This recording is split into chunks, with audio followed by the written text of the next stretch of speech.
여러분 잘 아시는 사자성어가 하나 있을 겁니다. 우리 꼬맹이들은 잘 모를 수도 있겠지만요. 외유내강이라는 사자성어입니다. 제가 뜻풀이를 그대로 해드리면은 겉은 부드럽고 순한 듯하나 속은 꿋꿋하고 고듬이라는 의미죠. 이 말을 딱 두 글자로 줄이면, 외유내강을 두 글자로 줄이면 내강입니다. 그죠? 그냥 한마디로 속이 강하다라는 말이 되겠죠. 오늘 바울이 하는 이야기가 이 말과 통한다라고 보시면 되겠습니다.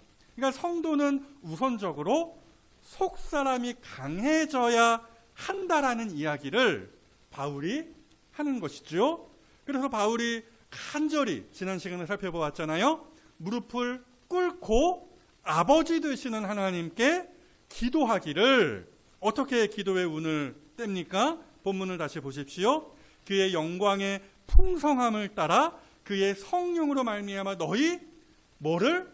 속사람을 능력으로 강건하게 하시오며 라고 기도합니다.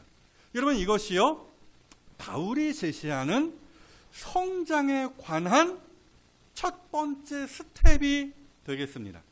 마치 아기가 태어나면, 응애 태어나면 엄마 젖을 먹고 또 그 다음 단계로 넘어가서 이유식을 먹고 또 밥도 먹고 책수도 먹고 그렇게 자라나는 것과 같이 성도도 성장한다라는 것인데요. 바로 그 성도의 성장에 관한 이야기를 바울이 이제 시작하는 것이에요. 이 성장에 관한 이야기를 크게 세 단계로 나누어서 이야기해 볼 수 있겠는데요. 스텝 1, 오늘 본문이죠. 속사람이 강건하여지는 것이고요. 스텝 2, 예수님의 사랑을 알아가는 것입니다. 그리고 스텝 3, 하나님의 것으로 충만하게 되어지는 것까지 나아가는 것입니다. 아무튼 그리스도를 믿고 구원을 받은 성도는 그냥 제자리에 가만히 나 예수님 믿어, 천국과 끝, 가만히 머무르는 것이 아니라 모든 면에서 신앙적 어른이 되어 가야 한다라는 거예요. 바로 그 성장에 있어서 첫 번째 단계라고 할 수 있는 것이 뭐라고요? 속사람의 강건이다 라는 이야기입니다. 자, 그렇다면 속사람, 바울이 지금 언급하고 있는 이 속사람이라는 것이 무엇입니까? 이 속사람이라는 말은요, 신약 성경에서 딱 3번 나오는 말이고요. 이 3번 다 누가 사용을 했을 것 같습니까? 바울, 사도 바울이 사용을 했습니다. 가령 고린도후서 4장 말씀이죠. 그러므로 우리가 낙심하지 아니하노니 우리의 겉사람은 낡아지나 우리의 속사람은 날로 새로워지도다 이렇게 이야기하고 있어요. 여기에 겉사람이라는 말이 있잖아요. 뭐겠습니까? 이건 단순하게 생각하셔도 돼요. 우리의 겉사람, 육체를 이야기하는 것이죠. 반면 속사람이라고 바울이 이야기하잖아요. 그러니까 단순하게 속사람이라고 하면은 우리는 육체, 겉사람을 육체라고 생각한다면 속사람은 그 육체와 좀 반대되는 개념이라고 할까요? 혹은 육체 안에 있는 마음 혹은 영혼이겠네 라고 우리가 생각할 수 있겠는데요. 그렇게 대답하면 한 50점이다 이렇게 제가 말씀드릴 수 있겠습니다. 반은 맞고 반은 틀렸다라는 것이죠. 그럼 뭐냐? 성경이 이야기하는 속사람이란 도대체 뭐냐? 잘 들으십시오. 그리스도를 믿음으로 말미암아 성령님에 의하여서 새롭게 창조된 마음이다 라고 우리가 정의를 내려볼 수 있겠어요. 좀 더 설명을 드릴게요. 그리스도를 구주로 믿고 받아들이는 순간 한 성도 안에서 사건이 일어납니다. 겉으로는 아무 변화가 보이지 않지만 갑자기 날개가 돋치고 무슨 하여튼 빛이 나고 겉모양으로 볼 때에는 아무런 변화가 없습니다. 예수님을 믿은 그 순간에요. 그러나 속에서는, 그 성도의 속에서는 새 창조의 사건이 일어난다라는 것이죠. 고린도후서 5장 말씀을 보십시오. 그런즉 누구든지 그리스도 안에 있으면 새로운 피조물이라. 이것은 이전 것은 지나갔으니 보라 새 것이 되었도다. 이렇게 그리스도를 믿는 믿음 안에서 창조된 새 마음, 이것을 성경은 속사람이라고 부르는 거예요. 그리고 그리스도인에게 있어서 이 속사람의 역할은 매우 중요해요. 이 속사람이 불신자에게는 해당이 안 되는 거예요. 그리스도인에게 있어서 이 속사람이 우리로 하여금 바르고 선하고 거룩한 길을 가도록 해줍니다. 말하자면 이 속사람이 그리스도인 안에서 이 어떤 삶의 방향타 역할을 해준다라고 생각하시면 되겠어요. 그러니까 그 전에는 구원을 얻기 전에는요, 그리스도를 알고 믿기 전에는요, 마귀와 세상과 자기 욕심을 따라 살 뿐이었죠. 그렇게 살면서도 그것이 죄인 줄 알지 못하면서 그냥 그렇게 살았어요. 그러나 그리스도의 사람이 된 이후에는 왠지 모르게 죄를 지을 때마다 아프고 속이 쓰립니다. 하나님 앞에서 내가 정말 죄를 지었구나 이렇게 자각을 하고 후회를 하고 회개하며 하나님 앞으로 나아가는 것이죠. 그러니까 새롭게 창조된 새 마음, 즉 속사람을 부여받은 그리스도인은 그 전과 뭔가 다른 반응을 경험하며 살게 되어지는 거예요. 즉 내 안에 있는 속사람이 나를 하나님의 뜻으로, 하나님의 말씀으로 이끌고 가게 되어지는 것이죠. 이것이 바로 속사람의 역할이라는 거예요. 그리스도인에게 있어서 속사람의 역할이 이만큼 중요하다라는 것이죠. 그러니까 오늘 사도 바울이 펼치는 이 속사람의 강건을 위한 기도라는 것은 아주 굉장히 중요한 기도의 제목이 될 수밖에 없다라는 것이죠. 그러하기에 이 바울의 기도에 주목을 해볼 수 있어야 하는 거예요. 그렇죠? 그토록 무엇보다도 우선적으로 바울이 속사람의 강건을 위하여 기도했는지, 왜 기도했는지를 우리가 헤아려 볼 수 있어야 한다라는 것이죠. 그리스도인으로서의 인생이 바로 이 단계에 걸려 있음을 우리가 깨달을 수 있어야 하는 것입니다. 그래요. 어떤 성도들은 그렇게 이야기할 수 있어요. 목사님, 예수 믿고 그냥 적당히 살면 안 됩니까? 그냥 대충 살면 안 됩니까? 어차피 예수 믿었다라고 하면은 천국 보장받은 거 아닙니까? 라고 말한다면은 제가 그 성도 앉혀놓고서 3박 4일 동안 성경 공부를 시키겠습니다. 여러분, 성도로서 이 세상을 살아갈 때에 속사람의 강건을 그냥 건너뛴다? 성장에 관하여서 전혀 관심이 없다라고 한다면 나이가 60이 되어서도 이유식을 먹으면서 살겠다라는 것이고요. 아파트를 이렇게 건축할 때에 그 철근을 다 빼먹고서 이제 그냥 뭐 순살자의 뭐 그런 이제 막말이 있잖아요. 어찌되었건 뭐 그런 식으로 우리의 인생을 세워 나가겠다라고 말하는 것과 똑같다라는 거예요. 때문에 우리는요, 바울이 그렇게 짚어가는 것과 같이 이 속 사람의 강건함을 반드시 짚고 넘어가야 하는 것입니다.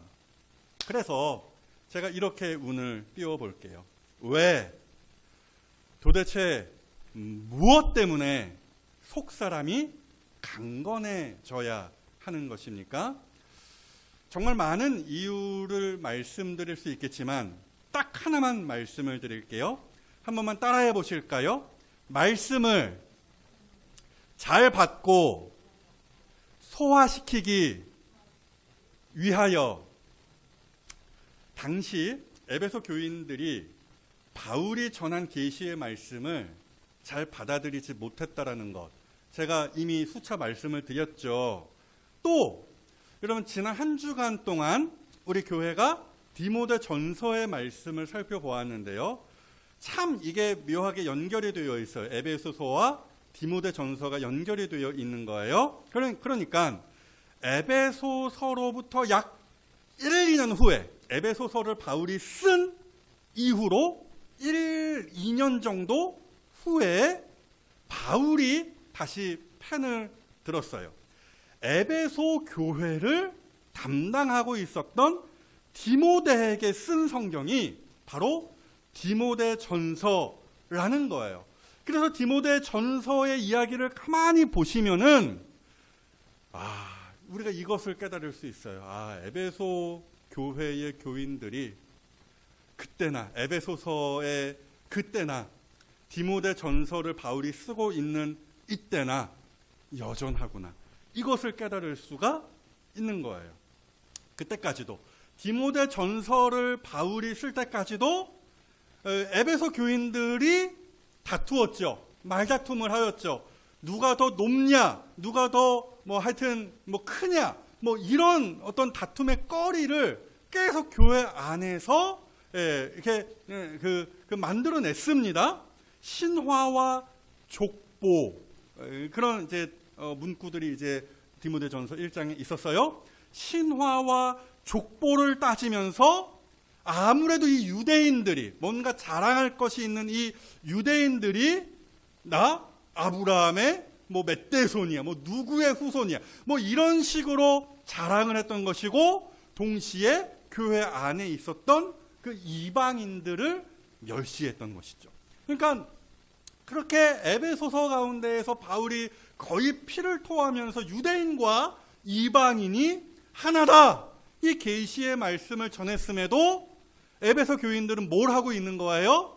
끝까지 디모데 전서의 그 현재적으로 제자리 걸음을 하고 있었던 것이죠. 여러분, 그 말씀을 전하는 목사들이 이 자괴감이 들 때가 언제인지 아십니까? 백날 말씀을 전해도 성도들이 제자리 걸음 할 때입니다. 맨날 똑같은 것으로 또 싸우고 또 문제가 일어나고, 이렇게 몇 년이 지나도 반복이 될 때, 목사들은 내가 못하러 이렇게 목사가 되었나, 그렇죠? 하느님의 말씀을 이렇게 피를 토하며 가르치나 하는 자괴감을 경험합니다. 물론 말씀을 전하는 목사들에게 문제가 아예 없는 것도 아닙니다. 성경 연구를 기본적으로 안 할 때가 많고요. 기도로 설교를 준비하지 않을 때도 있습니다. 대강 뭉탱이로 이렇게 퍼온다라고 하죠.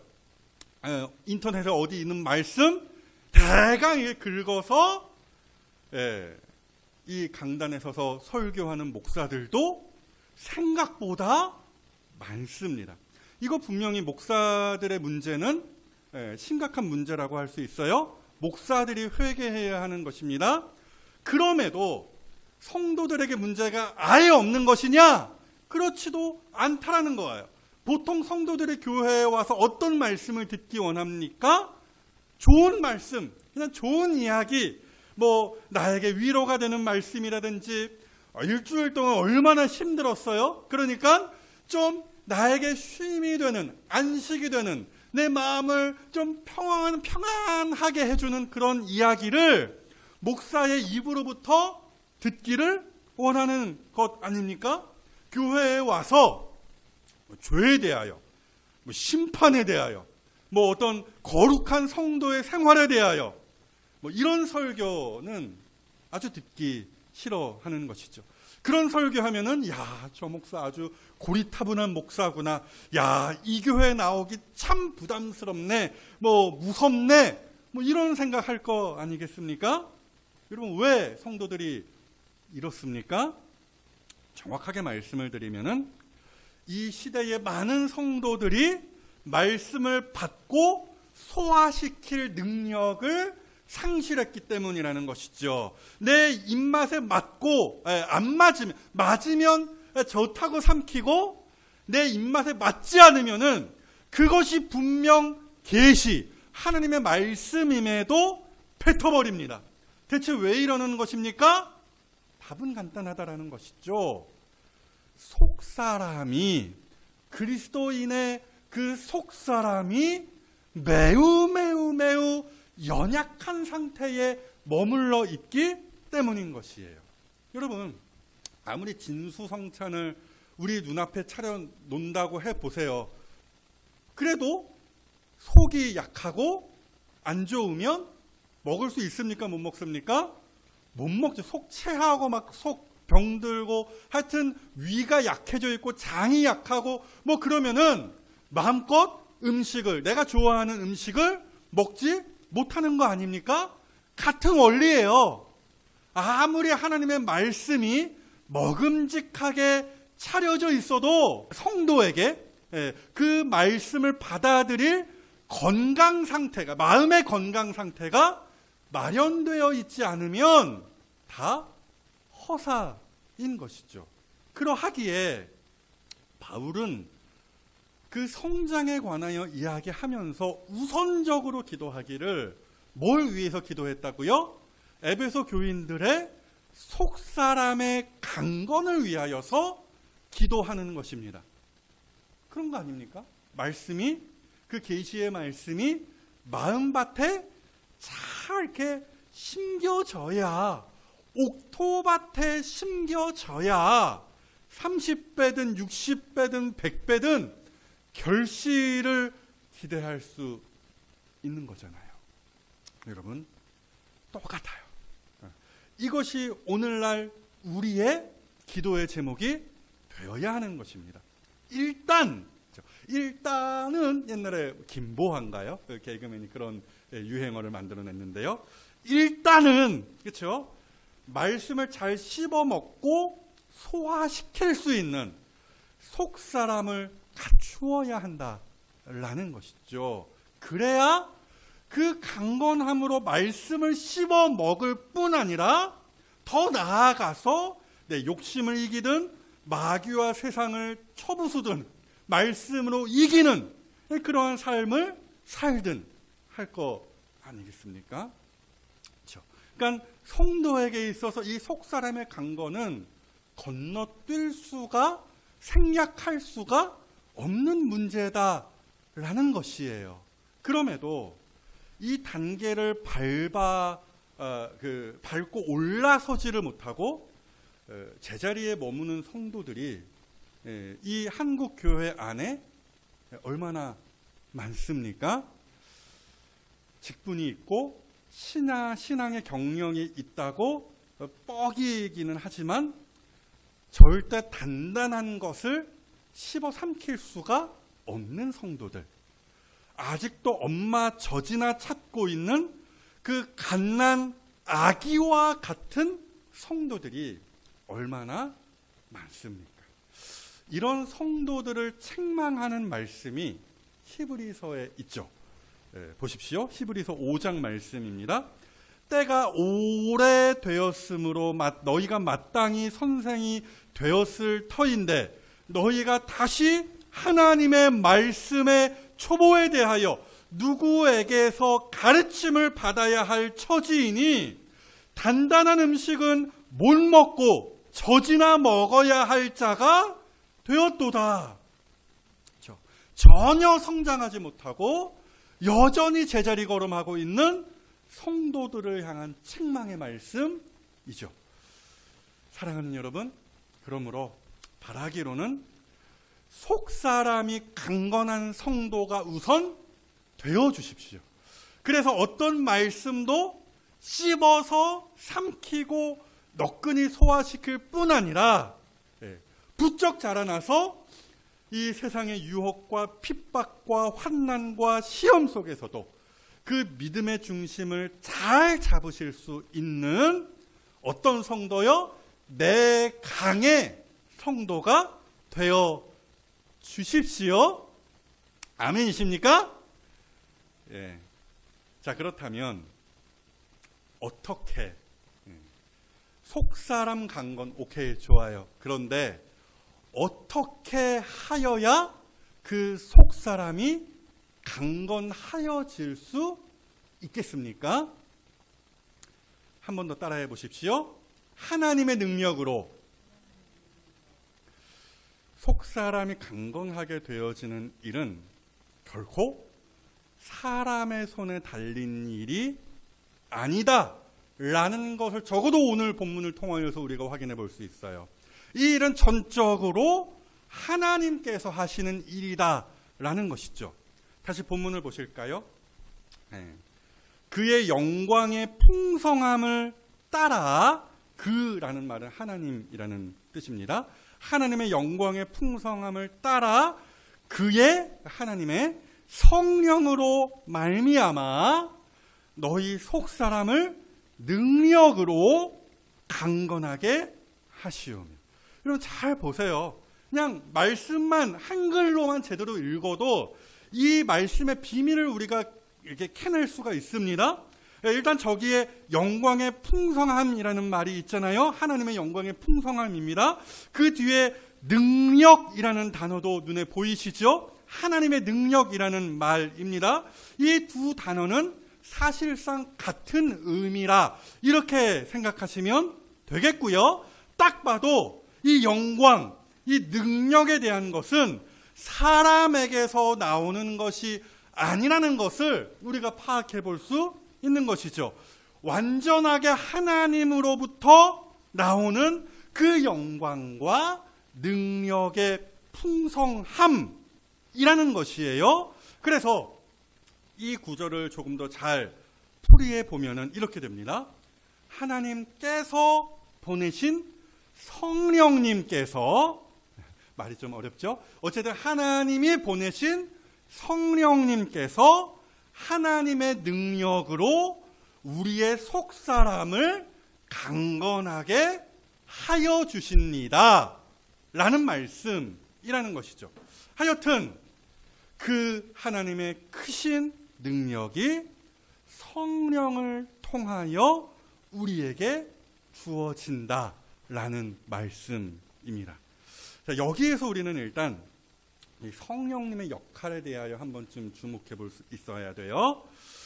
성령님은 마치 우리에게 있어서 엄마와 같은 분이십니다. 그러니까 하나에서 10가지 사사건건 우리의 삶에 간섭하시는 분이 바로 성령님이시다라는 거예요. 일단 한 사람이 신자로 구원을 받는 일에서부터 그러합니다. 성령님께서 바로 그 지점으로부터 일하시고 간섭하시기 시작하신다라는 것이죠. 한 사람이 하나님의 말씀을 들을 때에 그 말씀을 깨닫고 예수 그리스도 앞으로 나아가게 하시는 분, 그렇게 우리를 구원으로 초대하시고 이끄시는 분, 그분이 누구시냐? 성령님이시죠. 신자와 항상 함께 하시면서 그 곁에서 도우시고 응원해 주시는 분 누구십니까? 보혜사 성령님이 되시는 것입니다. 신자가 마땅히 기도할 바를 알지 못할 때에 우리 안에서, 신자 안에서 뜨겁게 간절히 우리를 위하여 기도하시는 분 누구십니까? 역시나 성령님이신 것이죠. 그리고 바로 그 성령님께서 그 하나님의 능력으로 우리의 속사람도 강건하게 하시는 일을 담당하십니다. 어찌되었건 요는 이것입니다. 우리의 속사람의 강건이라는 것은 전적으로 하나님의 은혜와 능력에 달린 문제라는 것이죠. 그러하기에 더더욱 기도할 수밖에 없다라는 결론을 우리가 얻을 수 있는 거예요. 오늘 바울이 뭐 합니까? 기도하죠. 그렇죠? 무릎을 꿇고 아버지 하나님께 간절히 빌고 있는 것입니다.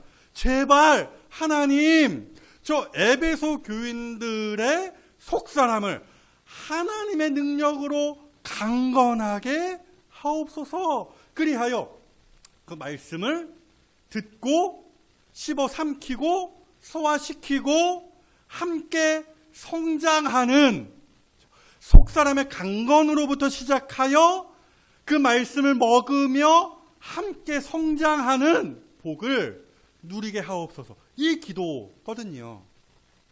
사랑하는 여러분, 이것이 오늘날 역시나 우리의 기도의 제목이 되어야 하는 것이에요. 마른 뼈와 같이 생명력을 아예 잃어버린 성도를 하나님께서 그의 능력으로 성령님을 통하여 다시 살리신 것과 같이 무너지고 연약한 성도의 속사람을 다시 일으키시고 살리실 분이 오직 하나님이시기에 오늘도 우리는 마찬가지로 하나님께 매어 달릴 수밖에 없는 것이에요. 하나님, 내 영혼을, 내 마음을, 내 속사람을 강건하게 하옵소서. 우리도 무릎을 꿇고 기도할 수밖에 없는 것이에요. 아멘이십니까? 그렇다면 사랑하는 여러분, 하나님께서 우리 성도를 고난으로 내모실 수도 있다라는 사실도 믿으시기를 바라겠습니다. 여러분, 하나님의 성도를 향한 관심이 어디에 있습니까? 잘 먹고 잘 사는데 있을 것 같습니까?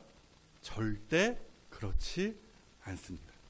하나님께서는 무엇보다도 성도의 속사람을 강건하게 하시는 일에 관심을 가지십니다.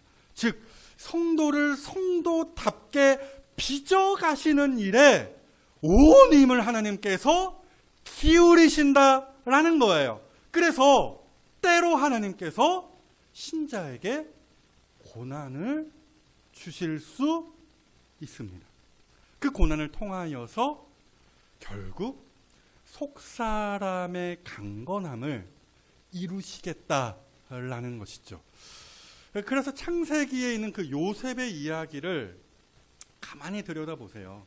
우리는 요셉 떠올리면 애굽의 총리, 성공한 인생, 뭐 그것만 떠올리시겠지만 아니에요. 우리는요, 요셉의 인생을 살피면서 하나님께서 한 성도를 그 인생의 굴곡 가운데에서 어떻게 빚어가시는가를 배울 수 있어야 하는 것이에요. 그래서 요셉이 그 하나님의 손에서 이리저리 굴림을 당하면서 빚어진 그 결과 얼마나 청명하고 온유하고 겸손하며 담대하고 사랑이 넘치는 말 그대로 속사람이 강건한 신앙인이 되었는가를 우리가 확인하셔야 되는 것입니다. 그래서 보십시오. 좀 건너뛰겠어요? 중간 설명은 좀 생략하고요. 요셉이 옥에서 결국 나와서 그 모든 어떤 고난의 시간을 다 거치고서 바로와 애굽의 왕 바로와 대화를 나눌 때에 그가 얼마나 겸손합니까? 창세기 41장 25절을 보십시오. 요셉이 바로에게 이르되 바로의 꿈은 하나라 하나님이 그가 하실 일을 바로에게 보이심이니이다. 그 전과 같았으면은 내가 한번 해보겠습니다. 이렇게 치고 나갔을 텐데 한껏 겸손해졌죠. 마치 어떤 모습입니까? 나는 주님을 배신하지 않겠습니다. 다 버려도 나는 주님을 위하여 목숨을 버리겠습니다. 라고 큰 소리 쳤던 그 베드로가 그 시험을 당한 후에 그 땅바닥으로 곤두박질 쳐진 그 이후에 우리 주님이, 부활하신 우리 주님이 베드로에게 물으셨죠. 베드로야, 네가 나를 사랑하느냐? 그랬을 때에 그 전과 같으면 큰 소리 쳤을 텐데, 주님, 내가 주님을 사랑하는 줄 주님이 아시잖아요. 한껏 겸손해졌죠. 그러한 요셉의 모습을 이 대목에서 우리가 볼 수 있는 거예요. 또 조금 더 시간을 이렇게 감아서 뒤로 가보면은 나중에 형들, 어떤 형들입니까? 요셉의 형들이 자기를 팔아 넘긴 형들이에요. 이 모든 요셉의 이 굴곡을 만들어냈다라고 해도 과언이 아닌 그 요셉의 형들인데요. 그 형들에게 요셉이 어떤 말을 합니까? 어떤 믿음과 사랑과 용서의 고백을 합니까? 창세기 50장 20절 말씀이죠. 당신들은 나를 해하려 하였으나 하나님은 그것을 선으로 바꾸사 오늘과 같이 많은 백성의 생명을 구원하게 하시려 하셨나니. 그의 인생, 요셉의 인생은요, 노예로 팔려가는 인생이었고요, 감옥에 갇히는 인생이었습니다. 그러나 그 요셉의 인생 가운데 개입하시고 그와 함께 하시며 그를 빚어 가셨던 그 하나님께서 그를 결국 이처럼 정금과 같이 만들어 내신 것이죠. 사랑하는 여러분, 그래서 다시 제가 말씀을 드리겠습니다. 하나님께서 한 성도의 속사람을 강건하게 하시기 위하여서, 그를 성장하게 하시기 위하여서 때로는 병에 걸리게 하실 수도 있고요, 때로는 욥의 경우와 같이 애매한 고난으로 끌고 가실 수도 있습니다. 또 속상한 일을 매일같이 만나게 하실 수 있고요, 거의 벼랑 끝으로 몰고 가실 수도 있어요. 그럼에도 그 모든 일 가운데에서 하나님께서 성령으로 말미암아 그의 능력으로 우리의 속사람을 빚어 가시는 것입니다.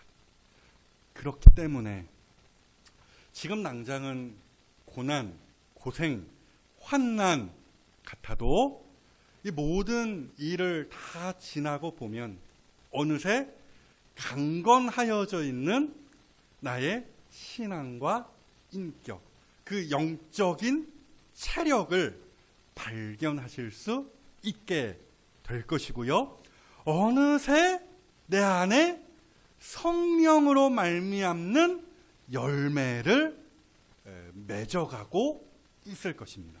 성령의 열매 뭡니까? 갈라디아서 5장 22절 이하의 말씀을 보세요.